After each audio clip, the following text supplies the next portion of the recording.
Okay, so we are continuing. So we have this week's class and next week's class. This was set up as an 8-session class.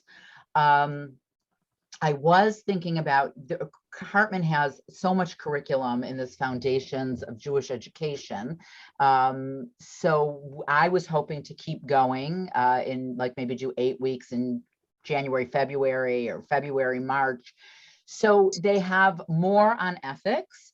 They have a unit on faith. They have a unit on, I should probably give you the choices. And then you can chat me privately if there's anything specific. So they've got faith, ethics, practice, and peoplehood. Faith, ethics, practice, and peoplehood. So if there's any topic that you are particularly interested in, you can, just put it in the chat to me, or you could to everybody, or just to me. And if you are interested in continuing, it's not like, I'm not asking you to, sign on the dotted line that you are committing to, but if you would like to see more of this, then please, just let me know in the chat. Rosette, you raised your hand? Yeah, this was 8 weeks on ethics. Is there a continual, if we wanted to just continue on ethics? Yes, there's lots of more curriculum on ethics. Okay. It's interesting. I don't know if this would be, they actually have a several week series, which I think would be better for parents that are actively raising children in their house, but they have a whole thing on the ethics of parenting. But they do have other things. So of course, so far I see practice, peoplehood, ethics. So the second person, we got 2 for ethics. Yes, okay, just 3 for ethics. Also, you know what, they all are interesting. I think I purposely chose ethics because I thought that would have the broadest interest. But we can do 8 weeks again. Like I'm happy to offer this until we run out of curriculum. It's actually what I actually love to teach Jewish sources. I feel like it's, it is the foundation. Obviously, it's the foundation of everything.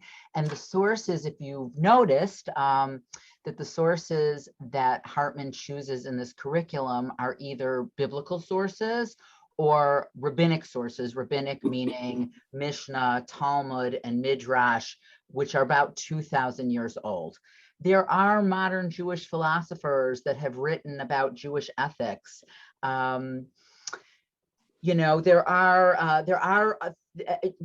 more that can be said, but the foundation of everything that we look at in our tradition comes from these sources, comes from these ancient sources, and everything builds on that.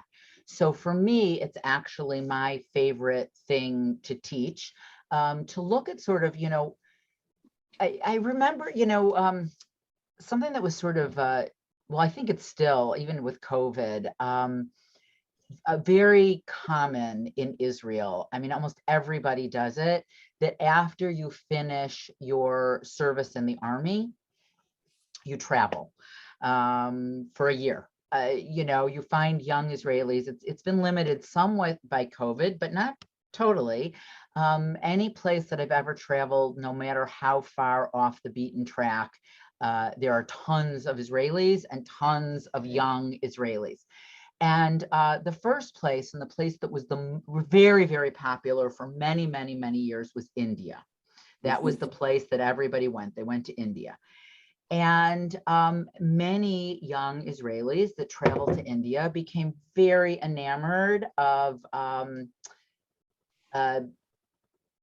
religious ritual practices, right? Meditation, yoga, and became very enamored of the spirituality. Even Nava Tehillah talks about the roots of their music being based on music from India. Mm-hmm. And the repetition. So, but there has been this unbelievable flourishing in Israel, like Nava Tehillah actually talks about this, but many other I would call it indigenous Israeli spirituality that has sort of sprung up in Israel over the last 20 years. And many of those Israelis, some kind of, became practicing, Hindus, because they were raised very secular and they didn't really have a connection to Jewish faith and practice.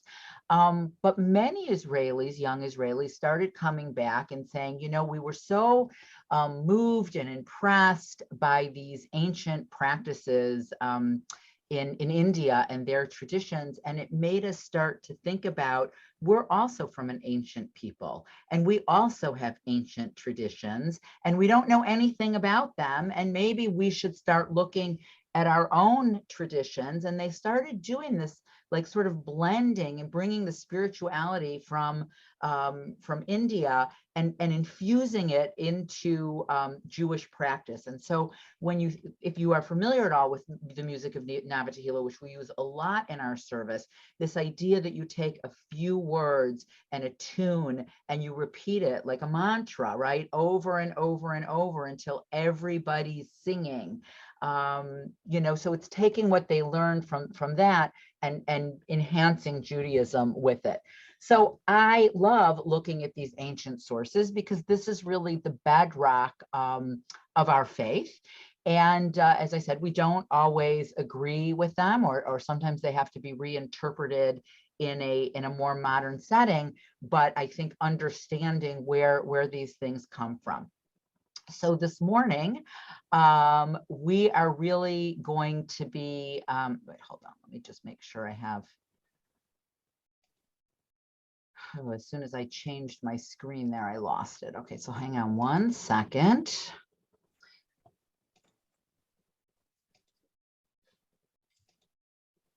So today we're going to be talking about what Hartman calls the ethics of sacrifice. And they don't mean the sacrificial system in the temple, the sacrificial system of, bringing animal sacrifice. What they mean is, what are we individually willing or responsible to sacrifice for the well-being or the safety or the saving a life of another person. So it's slightly different. Last week we talked about in Judaism you can't be a bystander. I always think like it's funny, the kids. It's not funny. The kids in school talk a lot today about being an upstander, right? Where you stand up for other people and you learn not to just be passive when you see things like bullying going on, or you see things that are wrong, that you speak up. It fights against another ethical imperative that children have, which is not to be a tattletale. So you have two competing ethics, right? You have two competing ethics. I think that's part of what, besides nobody wants to make themselves a target, and they don't want to, you say something and you don't want to become the target, and that is part of it. But I don't think we should discount the idea that not being a tattletale is an ethic, right? It is an ethic of a code, amongst children, and you're asking kids to choose between two competing ethical codes. That makes it a complicated moral issue. I'm not sure if it's addressed that way, but I think it should be addressed that way. I think these ethical questions, what happens when you have two different moralities that are competing with each other, and they pull on your moral conscience, and how do you make a decision then? And so an ethics of sacrifice, and to a certain extent, competes between your own well-being, and there is an ethic in Judaism about the responsibility to protect yourself and save your own life, versus what happens if somebody else has also a moral claim on saving your life. And it's hard not to bring this back to vaccines. We are seeing this, I think, unfortunately. We'll see what happens with this new mutation of the virus.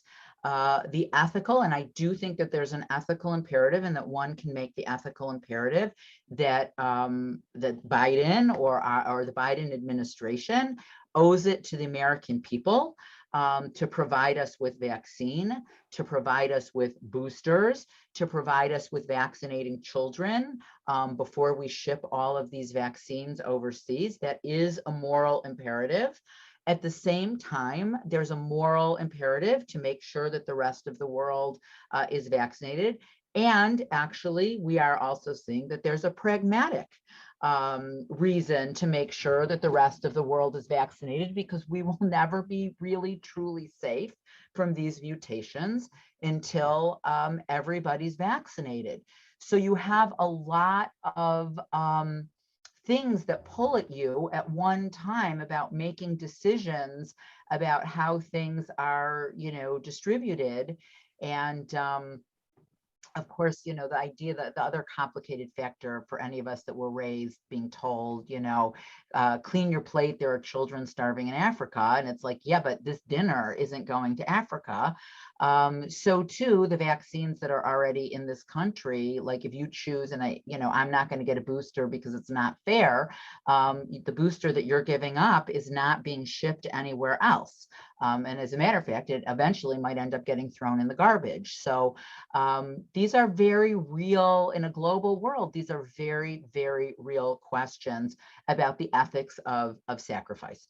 So the basis for much of this comes from, big surprise, comes from the Torah.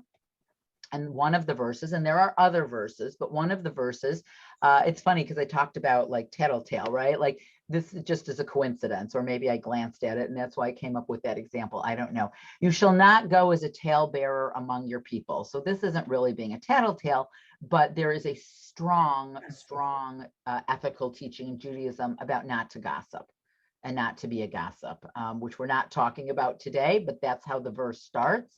But in our tradition, it's called Lashon Hara, an evil tongue. And the interesting thing about an evil tongue is it applies to gossip, false, gossiping and spreading falsehoods, but you're actually also not supposed to gossip about things that are true. You shall not stand idly by the blood of your neighbor. I am the Lord. So this idea, al dam re'echa, lo ta'amod al dam re'echa, like don't stand idly by the blood of your neighbor. There are many ways that the tradition could have gone in interpreting this, right? Not standing idly by could be exactly a bystander, like we spoke about last week. You see somebody attacking somebody else, it's imperative that you call the police. It's imperative that you try to get involved if it's a possibility of getting involved to save somebody. But the Torah, the commentators take it in a much broader sense about how we sacrifice ourselves perhaps for others. And so Maimonides, so let me just say something about Maimonides, because I feel like I throw out a lot of like, this is the Torah, this is the Talmud, this is Maimonides, as if the assumption that you know who I'm talking about, and I know that you don't, many of you don't. So that's, totally fair. I quote all the time Rabbi Frankel. Rabbi Frankel, there's one of the greatest Jewish commentators is a rabbi by the name of Rashi, an acronym Rashi. Rashi lived in the Middle Ages in France and wrote an entire commentary on every verse in the Torah and almost every page of the Talmud. And it was pretty amazing. And there's a phrase that people that study seriously in yeshiva, they call it, oh, this is a famous Rashi. And so Rabbi Frankel used to say, because when you're raised like that, saying the phrase a famous Rashi is very natural. So Rabbi Frankel would say, this is a famous Rashi known to very few people.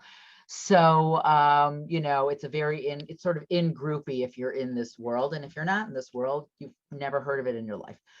So Maimonides was, again, a great rabbi who lived he was in Spain. He was lived in like the 13th century. He was a physician by training. And he, again, he didn't really write commentary per se on the Torah, but he wrote, he began to codify Jewish law. And it was not popular when he started. People actually, other Jews burned his works.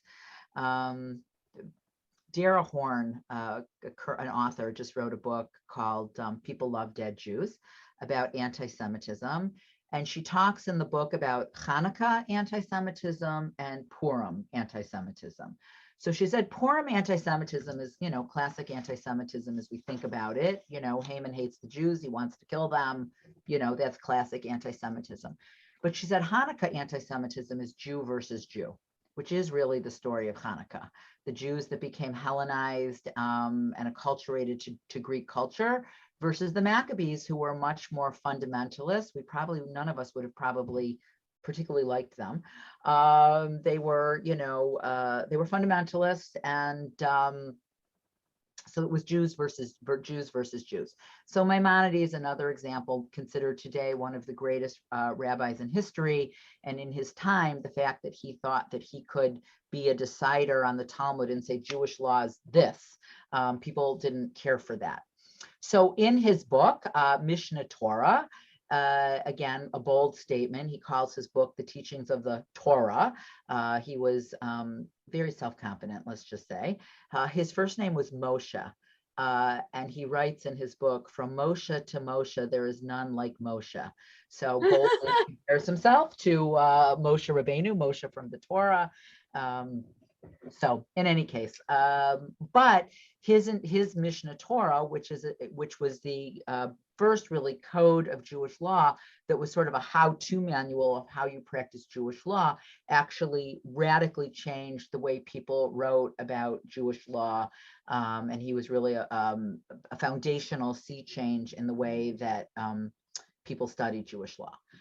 So whenever a person can save another person's life, but he fails to do so, he transgresses a negative commandment. As Leviticus says, do not stand idly by while your brother's blood is at stake. So he's saying this is not just a suggestion, right? One shouldn't stand by. This is a thou shalt not, right? The Torah, many people consider the Torah divided into two types of commandments, thou shalt and thou shalt not. So thou shalt sit in a sukkah, thou shalt keep Shabbat, thou shalt keep kosher. There are laws that tell you what you have to do, and then there are laws that tell you what you shouldn't do, what you can't do. Don't take the Lord's name in vain. And so he's saying this is actually a commandment. This is not just suggested behavior, that if you stand idly by, you are violating the law of the Torah. So why does this matter? In the Jewish legal system, it matters because Torah law is the highest source, right? There are rabbinic laws about what you should and shouldn't do, but they're not considered of the same authority as a law that's derived from the Torah. And there's actually a phrase for it, dioraita, a law that comes from the Torah. So Maimonides is saying, again, he's making a definitive statement here, right? That this is a Torah commandment. Do not stand idly by while your brother's blood is at stake. Similarly,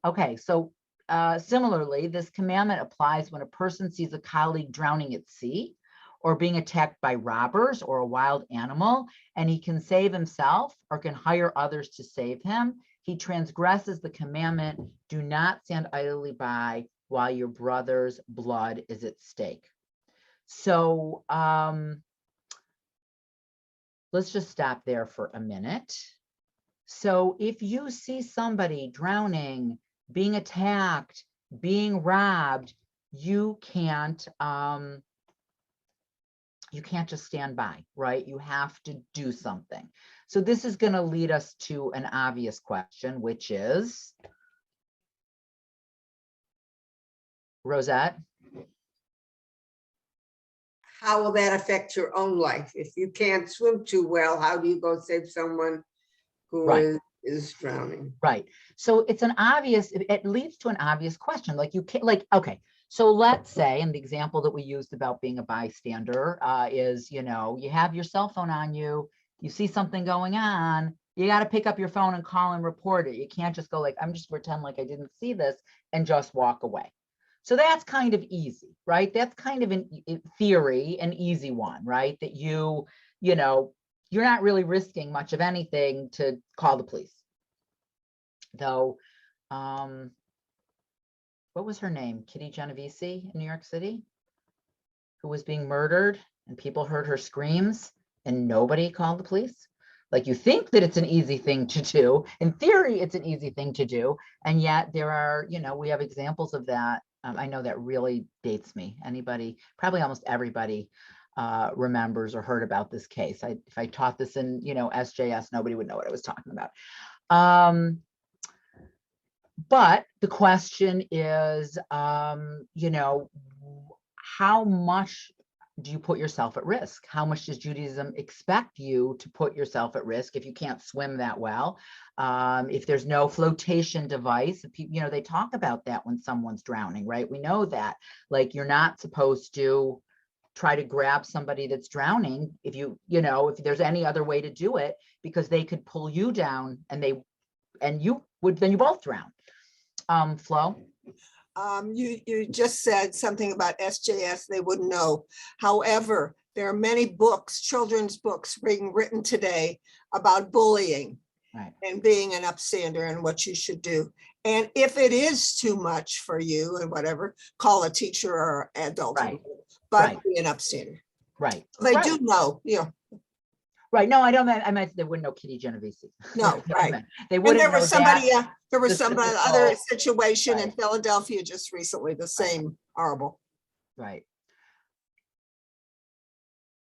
Look, I'm not making a ruling on the Rittenhouse case, but part of the complicated question was, these people that he shot, one that hit him in the head with a skateboard, right? Was it self-defense, or were these people chasing him because they had just seen him shoot somebody?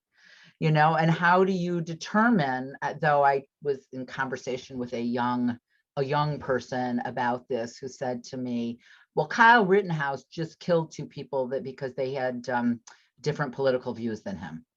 And I'm like, I think this was a little more complicated than that. I think that's just made it, I think that's simplifying things just a little bit too much. But the question of, maybe the people that were chasing him were being upstanders. It's very, or maybe he was being an upstander. People claim he was being an upstander, right? Like, so you see that these things can be extremely, I think they're extremely complicated. But the question then is how much do you risk yourself, right? What if two people are fighting and one person is beating somebody up and there are no teachers around, right? Do you insert yourself in a situation where you could possibly get hurt? So these are where the sources begin to have to deal with some of these issues that are very complicated. And Rambam doesn't, I'm going to skip this source and we can come back to this. So here comes, this is a piece from the Talmud, and this is probably the most classic source on how much you need to sacrifice yourself to help somebody else. So the Talmud is we would call probably the most important rabbinic work of Judaism. It's really two parts. It's made up of the Mishnah and the Gemara. The Mishnah was codified in about the 1st, 2nd century of the Common Era in Israel. And then there are actually two Talmuds, one that was compiled in Babylonia and one that was compiled in Israel. But the one that became the definitive one and the main one of study for and Jewish law was actually the Babylonian Talmud. And that's because by that point, most Jews were living in the diaspora. And it was a book that really began to deal with Jewish law, not only in Israel, which is somewhat has certain requirements that aren't requirements outside of the land. It's about 20 volumes. There are people that devote a lifetime to studying this very, very seriously. So this is a classic source. So again, famous maybe to a bigger group of people than Rashi, but probably not known to everyone. But when we talk about the competing values of human life and whose life takes precedence, this text is classically studied. If two are traveling on a journey far from civilization and one has a pitcher of water, so they don't have enough, right? They don't have enough water for both of them. You're in the desert. I don't know, you're on a hike. I have to say my family and I can't tell you how many times like I've hiked and it's like, whoops, we didn't bring enough water. Like this is something our family is clearly very bad at when we have to start. I mean, we've never had a situation where it was life or death, but we have certainly had to have a situation of like, whoops, we didn't bring enough water for this hike. So you're on a journey though. This isn't a hike for pleasure. You're on a journey. You're far away, right? So there's no, you know, they weren't waiting until they got to a drinking fountain. They, you know, water sources were a well or, you know, or a stream. And one has a pitcher of water. If both drink, they will die, right? There's not enough water to sustain them both. So if they split it, they will still die of dehydration because there isn't enough water for both of them. But if only one drinks, that person can reach civilization, right? So I have enough water just for me. If I drink this water, I'll survive and make it back okay. But if I split it with this person, we'll both die. The son of Petora taught, it is better that both should drink and die rather than one should behold their companion's death. Until Rabbi Akiva came and taught that your fellow may live with you, your life takes precedence over their life. So there's two sources, right? One says you both have to die. You cannot like just abandon this person and let them die. Better to, you know, share, go out together, all for one, one for all, be there together. You both die in the desert, but you haven't left this person to die. Knowing nothing or very little about Jewish law, who do you think takes, and Rabbi Akiva says, no, the laws say you shall live by them. Therefore, you are allowed to save your own life, drink your water, get back to civilization. And it's unfortunate, it's a shame, it's a tragedy, but you are not liable for murder. So knowing very little about Jewish law, have you ever heard of the name Ben Petora? Anybody ever hear this name? Anybody ever hear the name Rabbi Akiva? More people. So guess who wins that debate?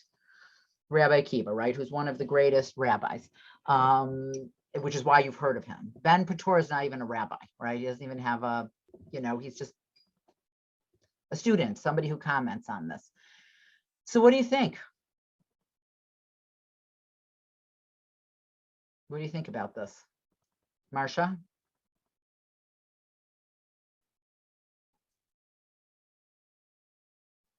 There's the argument that if you could live and bring back help, or you can live and support the thirsty comrade to civilization or whatever. But, well, I have another question. What if it's not your pitcher of water, it's their pitcher of water? No, you can't take, right, you can't take somebody else's pitcher of water and then leave them to die. Okay. But this is setting it up like, yeah, it would be a happy ending to the story of you should drink the water and then run quickly and go get help and bring it back for the other person. But that's not what this text is saying, right? This text is saying you don't have to sacrifice your life. Well, you don't have a possibility of saving the other person in this scenario, right? You're both going to die. You don't have, if you had the possibility of saving the other person, of course you would have to save the other person. But this is kind of like, you know, when Maimonides says you have to, you know, save a drowning person. Well, of course, if you're next to like a flotation device, you know, something where you can, you know, safely bring them in, obviously. But do you have to swim out and save somebody at the very real risk that you're both going to drown because this person's just going to pull you under, right? Or you're not really a strong swimmer. And this source would seem to say, no, you don't, right? You don't have to die. You don't have to sacrifice your, you know, one of the most horrible, I don't know, sometimes you hear these things. A couple of years ago, I don't know, it's probably 10 years ago now, there were a group of, they were all Jewish. They were young Jewish men. They were all Jewish camp buddies. And they were swimming together somewhere. And one guy got swept under or swept away. Somebody jumped in to save him. He started drowning. 2 or 3, I think 2 other people jumped in after them, and all 4 of them drowned. And, you know, that question of, if you hadn't, it was horrible. Like, it was so horrible. It was so horrible. And the question of, you know, what if you didn't jump in, right? And you just watched this happen? Like, what are the choices that you have in this moment? But Rabbi Akiva says, if you know, or that you are likely to drown, you are likely to die, and you're both going to die, and you can't save this person, then you are not obligated to sacrifice yourself. Norm? I think there's a difference between likelihood and surety. If you know that by doing something to try to save a person or other people, that not only are they going to die, but you're going to die also, you're not accomplishing anything. But to some extent, your first responsibility is yourself, is for you to live.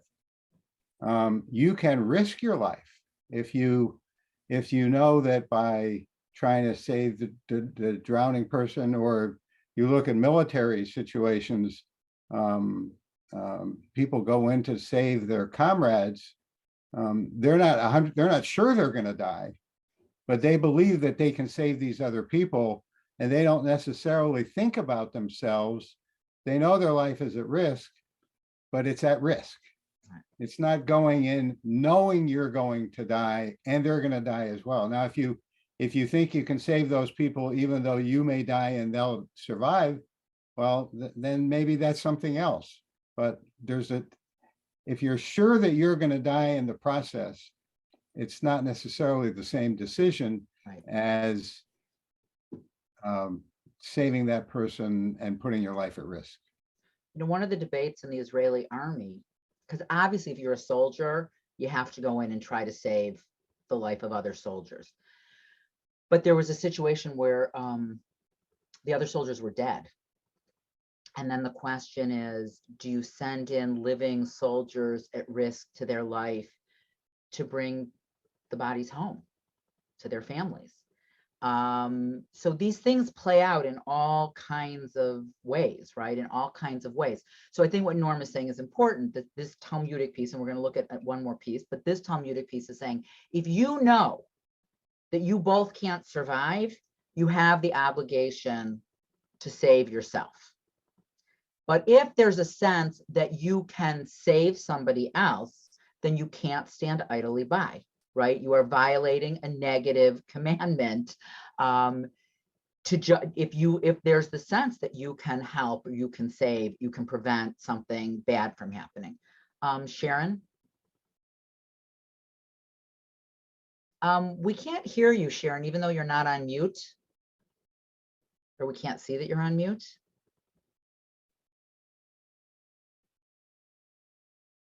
You know, we still can't hear you. You know, Sharon, you could try putting it in the chat, but we can't hear you. Marcia?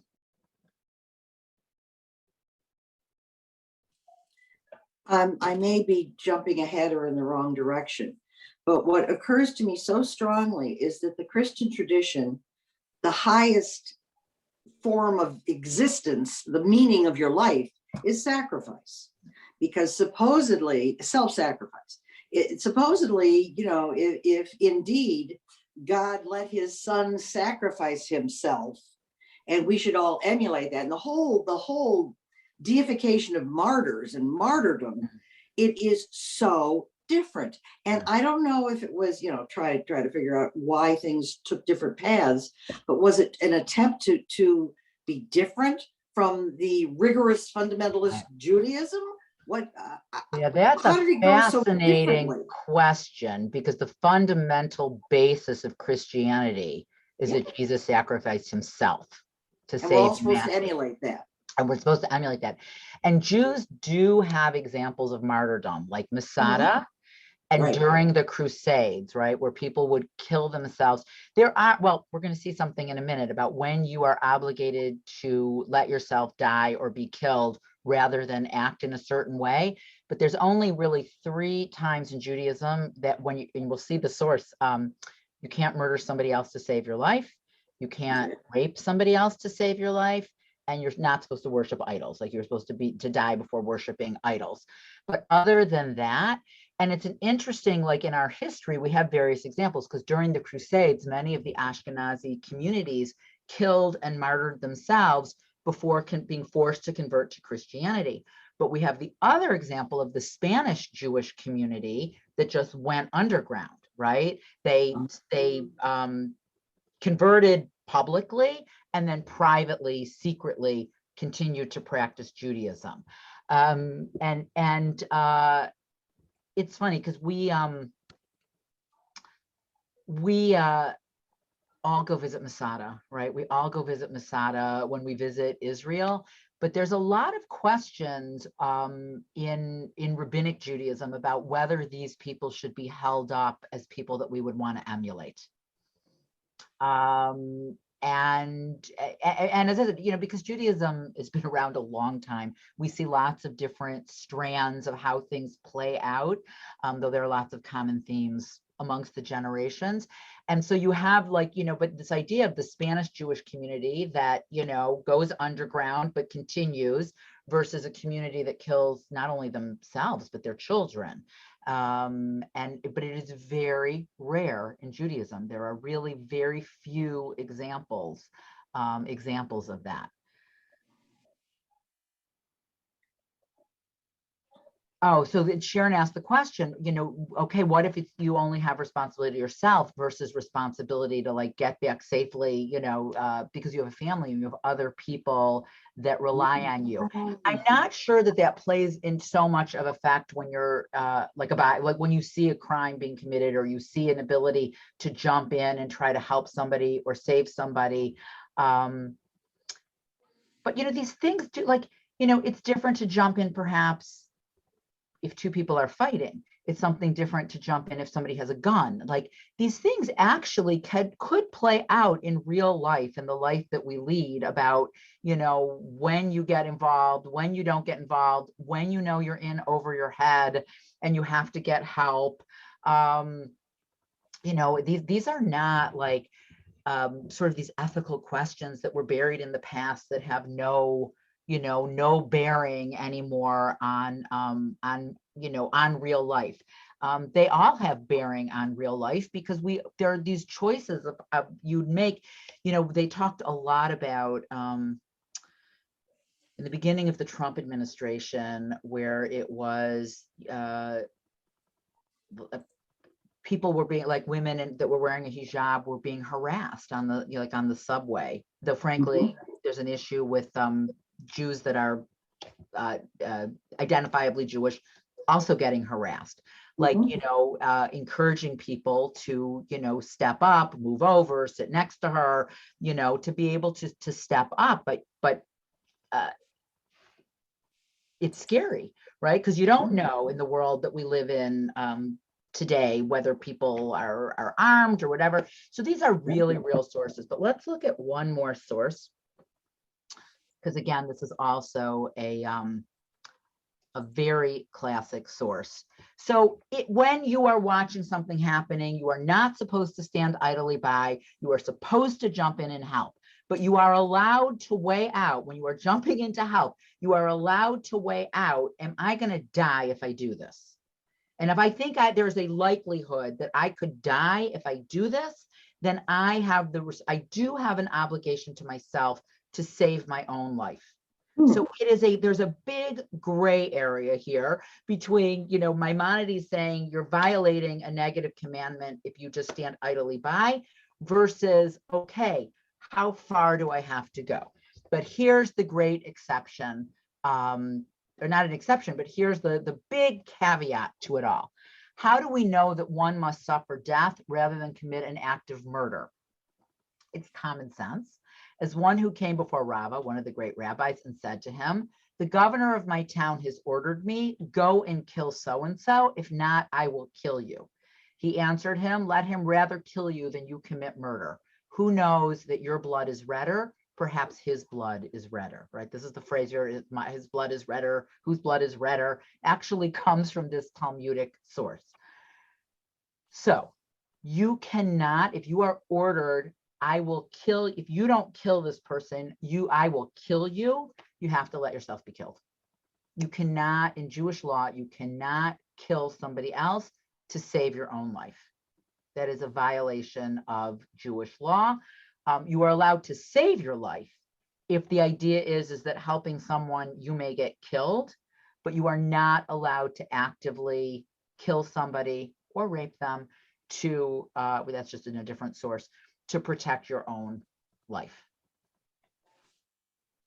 Unless you're a soldier. Yes, Norm? But you can prioritize someone else's life over yours. If we go back to the water situation, Right. It didn't say that the person who has the water, Rabbi Akiva didn't say the person who has the water should be the one that's saved. He just said that one should be saved, not both die. You know, if Bridget, my wife, if I saw her in front of an oncoming car, and I know for sure that that car is going to hit her, unless I do something, and I have a choice that I can get in front of the car, push her out of the way, and I know that I'm going to die if I do that, I can make that choice. I can decide to save her instead of me. If it's a situation that I know if I try to, I know there's no way that I can push her out of the way, but I'm going to die if I do it. And then I know it's both of us, you know, then that's a different situation. And so sometimes there's a little bit of a judgment call. For sure. And listen, if you're in the desert, you could give the other person your water, right? You could say, you're young, you're healthy, you take the water, go save, you know, you're a brain surgeon, you're going to save a lot of lives. Like you could, in theory, give your, look, part of the issue too is like, which they don't really address, is how will you live with yourself after, right? Like if you see a car coming to hit Bridget and you're like, you know, if I push her out of the way, I'm going to die. So, you know, Bridget, we've had a good run. Like, how do you live with yourself afterwards, right? That's part of the question that actually, while the Talmud doesn't address, does come into play. Like, how easy is it to walk away from somebody in the desert and say, well, you know, I'm really sorry, but the Talmud says I have to save my own life and this is my water. So, you know, I got to go. So it's, you know, and of course it's dependent on the relationship. What if it's a stranger? One of the classic things that I've told you the story many, many times, that Judaism prioritizes human life over animal life. There is no question about it that human life takes precedence over animal life.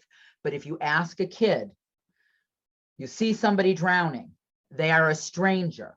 And as you go to save them, your beloved pet starts being swept out to sea. Who do you save? They will very often will save their pet, which is the wrong answer. And it actually may be, you know, a moral failing that we have to stress more with our, you know, maybe more with our young people. But the idea is I love my pet and this guy's a stranger. So of course I'm going to save my pet. So you can ask yourself this question if you have a pet, but the answer is you're supposed to save the human being. That's what Judaism teaches us, whether you like it or not. So, you know, part of, you know, the equation, and this is part of, I think, what makes Maimonides' statement about you are violating a negative law if you don't do something, is there are many things that come, and some of these are split second decisions, right? You know, like, well, let me see, let me like measure, I'm this far away, I'm this kind of a strong swimmer, I think if I, like some of these decisions would have to definitely be made very, very quickly, right? But yes, I mean, Sharon pointed out that the Holocaust Museum does a lot of education on being an upstander. All schools do this, do this now for our kids, because the issue of bullies and all of these things are very real. And so our kids are taught these things. I don't know. I'd love to know, and I don't really know, like, how effective are they? How effective are they? Have we seen a real change amongst children in how they behave in these various situations? But I will say Judaism has been teaching, that you need to be an upstander for, thousands of years.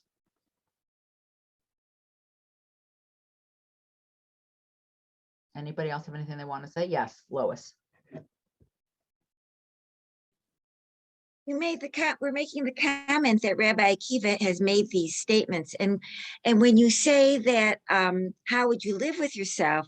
But if you put your faith in the hundreds of years of wise people saying these things, then I think that gives you comfort in understanding that, people smarter than me, wiser than me, older than me have come to these conclusions, and I can fall back on that, so I can live with myself if I have to make these difficult decisions. Look, one of the things, and this isn't somebody who is necessarily a bystander, but we know from the Holocaust, and we also know from the military, that people come out with something called survivor's guilt. And they didn't necessarily do anything to hurt or to stay, but this idea of like, why was I saved and not them? And that people do experience that. And this isn't necessarily, that they could have saved somebody, or maybe they think they could have saved somebody. So this does come out like to play in people's, in people's psyches. All right, we've got time for one more source that talks about, it kind of ties in with some of the things that we've talked about with tzedakah before. It's kind of an interesting source. And I don't know how you guys are going to feel about it, which is why I skipped this.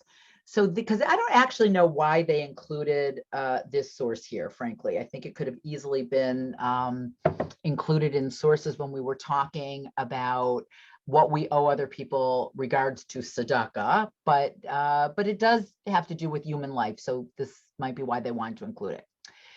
So when somebody who had the means to provide for themselves falls under hard times, what are your obligations towards them? Our rabbis taught sufficient for their need. But let's just see where this is from. So this is also from the Talmud. Sufficient from their need implies you are commanded to maintain them, but you are not commanded to make them rich. So somebody that had a nice lifestyle falls on hard times. How much tzedakah do you owe them? So the rabbis, the general anonymous narrator of the Talmud, says you have to give them enough to sustain them, but you don't have to make them well off again. That's not your obligation. But there's a debate. In that which they lack includes even a horse to ride upon and a slave to run before them. So this is like saying you have to give them, I don't know, a BMW. No, you have to give them what they lack. You have to restore them. There's a debate in the tradition between that, enough to sustain them versus no, you really have an obligation to try to restore them to the lifestyle of which they were accustomed. So you can imagine, like in a world of not enough resources, that's quite a high standard. And then they have a story to illustrate their point. It was related about Hillel the elder that he bought for a certain poor man who was of a good family a horse to ride upon and a slave to run before him. And on one occasion, he could not find a slave to run before him, so he ran before him for 3 miles. So this guy, again, probably not somebody you really wanted to have dinner with because he was very good, but probably incredibly annoying to be friendly with. So I couldn't hire somebody to run in front of him. So I did it myself. So that's an unbelievably high standard of making somebody feel that they have been, you know, kept in the style they're accustomed to. But here's another story. A certain man once applied to Rabbi Nehemiah for sustenance. What do your meals consist of? The rabbi asked him. Of fat meat and aged wine. So this is what I'm normally used to eating. And he replied, will you consent to live with me on lentils? Like, I can't provide for you at that level, but you know, we'll eat lentils. He consented to live with him on lentils, and he died. Alas for this man whom Nehemiah has killed. On the contrary, alas for Nehemiah who killed this man, right? So here we have the debate and the tradition, like, oh my God, this poor guy, all he could eat was lentils and he died, poor him. But then the anonymous narrator of the Talmud said, no, alas for Nehemiah who didn't provide this guy with enough. The fact, however, is the man himself was to blame, for she should have not cultivated his luxurious habits to such an extent, right? So that's the final word. Like, the final word is, you don't have to provide people with a slave to run before them, with a horse. This guy should have, you know, led a more circumspect lifestyle. But there is still a voice that suggests the possibility that, no, you know, if somebody's used to eating meat, you should try to provide them with meat and not just lentils. And if you think about this, you know, in a food pantry situation, you know, one of the things that we unfortunately no longer have a garden at the synagogue because Banner has reclaimed the playground. But one of the things that we did, and that I was proud that we did for many, many years, is we provided food from that garden, fresh vegetables, to the food pantry so that people could have fresh fruits and vegetables. Or it was mostly vegetables, but fresh fruits and vegetables, instead of saying, you know what, you're poor, so here's, you know, here's some canned vegetables. Like, this should be good enough for you because you should just be happy that you have canned vegetables. No, you go out of your way to try to provide that which, you know, would be better and healthier and perhaps in some instances more expensive, because you don't say to people like, here's some, I mean, family promise. We're not like, you know, here's a bowl of oatmeal and be glad for what you have, right? We pride ourselves in being able to say, here's a delicious meal because you're guests in our home, and that's what we would want to make you feel like you know, that this is a tasty meal. So these things do, like, even though you might not say, well, a horse and a runner, like, that's ridiculous. But at what way do you try to treat people so that they feel, you know, dignified, and you're not just saying, well, here's the bare minimum, you should just be happy for this because, you know, the community is providing it. There's actually a blessing or prayer in Judaism where it's like, please don't let me don't let me get poor and fall upon the mercy of the community, because their gifts are paltry and given begrudgingly. So that's not the ideal, and yet, you know, there's this, you know, acknowledgement. So Jody. What through all these weeks we've been talking about it, what hasn't seemed to come up, what about the person, due to addiction or for other reasons, who spends all their money on steak so they can then ask you, assuming you're going to pick up the pieces of their life? Look, this was a huge moral issue. If any of you have ever lived in places where there are people begging on the street. And the question is not just they're going to use the money on steak, but what if you're going to give them the money and they're going to use it on drugs and alcohol? Like, what is your obligation to help if you don't, and I, you know how the money is going to be spent, and you suspect it's not going to be spent well. And there are actually Jewish sources that say you're obligated to give and not to ask where the money goes, because you just don't know, right? You just don't know. Probably the time in my life where I dealt with this the most is the 4 years I lived in New York when I was in rabbinical school, and there were homeless people on the subway, on the streets. Like, you were asked for money constantly. And frankly, I have a new issue with this that I don't know if any, like, when you go into the city and you're getting off at one of the ramps and people are asking for money, I always open my window and gave. It's an obligation in Jewish law to do that. But now I don't know if they're vaccinated, and I don't know if I want to get that close to them, and I don't want to be like, are you vaccinated? Like, you know, like, there's an interesting moral issue because Judaism says that you have to give. but you have to give if you're risking your life by rolling down the window because you're going to get COVID. Like there are a lot of moral imperatives when you're trying to decide these things.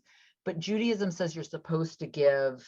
Now, there's a difference in this, and this is why we like giving through the Federation, giving through the Ark, places that vet people, right? So that you know who these people, you know, kind of, you have a little bit more control than just handing money to people that you don't know what they're using it for. But there are plenty of sources that say if you're on the street and somebody asks you for money, you have to give them something, even if you don't know what it's being used for. And, you know, I thought about this story. I think about this story all the time. Many, many, many years ago, we had a congregant who was a dentist who volunteered his time at the Ark. And this was the time when a lot of Jews were coming from the former Soviet Union. And I remember him telling me once, like he quit. He got frustrated with the Ark because he would be donating his time. And one time a kid came in wearing Air Jordans. And why should he be providing dental services if the family had enough money to buy the kid Air Jordans? And at the time I didn't answer him, you know, you formulate your answer after the fact. But I thought about that a lot. And I thought, like, how do you know? Right? First of all, how do you know that somebody didn't donate those Air Jordans? Right? How do you know that? Or how do you know that the family didn't scrape up some money to buy their kids these Air Jordans in the hope that they would fit in with their classmates as these new immigrants who were just finding their way? Like, how do you know? So Judaism really tries very hard to be like, I think that source would be like, you probably should try to get the kids some Air Jordans if you can. You know, like it's not just about, it's about lots of things that we don't always know when people are asking or people are appearing. And so Judaism is really careful about not trying to make judgments about those things, even if it means that sometimes you may hand somebody money and they go right to the liquor store with it. You know, it's sort of like, you know, better to have innocent until proven guilty, even though some guilty people might get off, than vice versa. Jerry.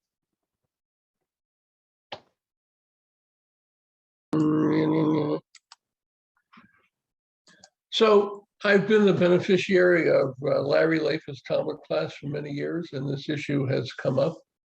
And he gave what I found to be absolutely profound advice. He says, whether you give or not is between you and your God. What they do with the money that you give is between them and their God. And he solved this problem for me. I'm sure everybody has a problem. Do you give the money or don't you give the money? It's like, what are they going to do with it? He solved that problem for me 20 years ago. And whenever I see, I give. It's just so easy. You give. And guess what? If you gave every single time you ran into somebody who asked you for money, if it amounted to $20 a year, it would be a lot. You wouldn't even think about $20 a year. It's just so easy to give them a handful of coins, give them a dollar bill. It takes nothing from you, and it's the right thing to do. Rosette. What I've been doing is I keep in my car a whole container of these protein bars. And I open the window and I hand out these protein bars. Or if I'm on the street and someone stopped me on the street, I was in front of a McDonald's. I said, let's go into McDonald's together. And, you know, why don't you choose something? So then at least I know where my money is exactly going for this person. And sometimes I've even had somebody where I've just come out of a restaurant and they're standing there and I'll have my food that I've only eaten half of the food and I've got half of the food and I'll give them the bag. So I try to do it in other ways other than just the money. I know for sure if they're probably in need of food.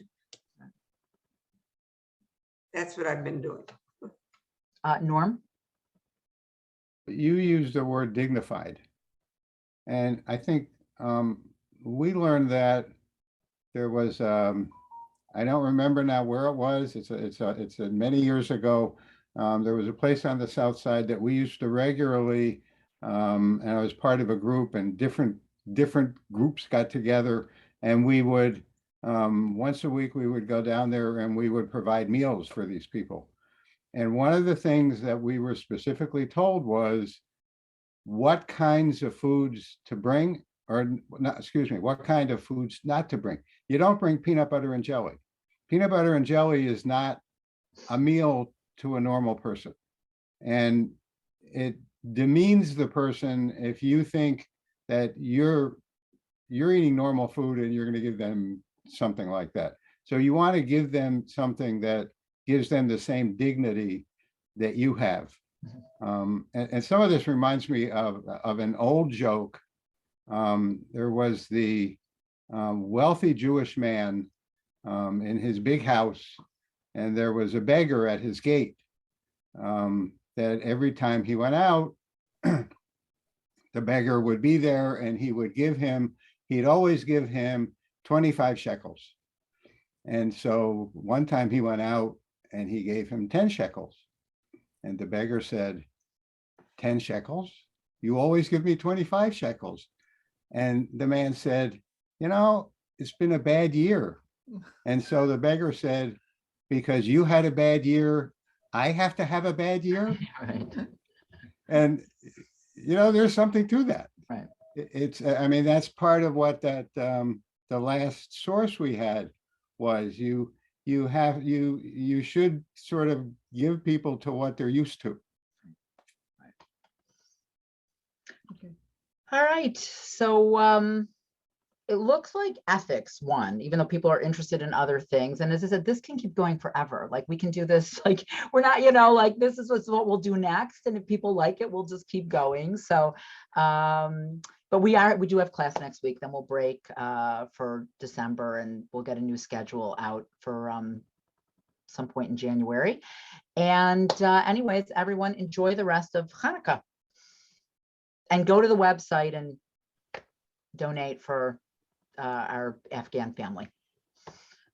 Thank you, Rabbi. All right, bye.